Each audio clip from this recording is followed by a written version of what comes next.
Amur pələngi dünyada yaşayan ən böyük pişik növüdür və nəsli təhlükə altında olan nadir heyvanlardandır. Bu heyvan əsasən Rusiyanın uzaq şərqində, Amur və Ussuri çaylarının yaxınlığında, Sibirin meşəlik ərazilərində yaşayır. Bəzən ona Sibir pələngi də deyilir. Hazırda Çinin şimal-şərqində və çox nadir hallarda Şimali Koreyada da bu heyvana rast gəlinir. Amur pələngi digər pələng növlərindən fərqli olaraq soyuq iqlimə uyğunlaşa bilən qalın və uzun tüklərə malikdir. Bədən uzunluğu erkəklərdə 3 metrdən çox ola bilər, çəkisi isə 300 kiloya çata bilər. Dişilər bir qədər kiçik olur.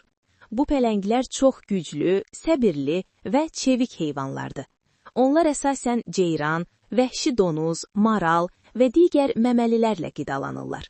Bəzən su quşlarına və balıqlara da hücum edə bilirlər. Amur pələngi tək yaşayır və öz ərazisini qoruyur.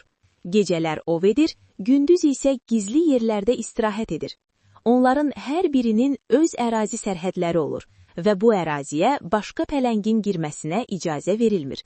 Onlar sidik və cızıq izləri ilə öz ərazilərini nişanlayırlar.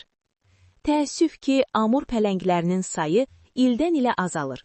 Bunun əsas səbəbləri meşələrin qırılması, qanunsuz ovlanma və onların yaşayış mühitinin daralmasıdır. 20-ci əsrin ortalarında onların sayı 40-dan da az idi. Lakin beynəlxalq qorunma proqramları və təbiət mühafizəsi tədbirləri nəticəsində bu say bir qədər artaraq 500-ə yaxınlaşmışdı. Hazırda amur pələngi qırmızı kitaba daxil edilmişdi və xüsusi mühafizə altındadır. Bu nadir heyvanın qorunması üçün Rusiya, Çin və digər ölkələrdə təbiət qoruqları, milli parklar yaradılmış və vəhşi təbiətin bərpası istiqamətində ciddi tədbirlər görülmüşdü. Amur pələngi təkcə Rusiyanın deyil, bütün dünyanın təbii sərvətlərindən biri hesab olunur. Onun qorunması gələcək nəsillərə zəngin təbiət mirası ötürmək baxımından böyük əhəmiyyət daşıyır.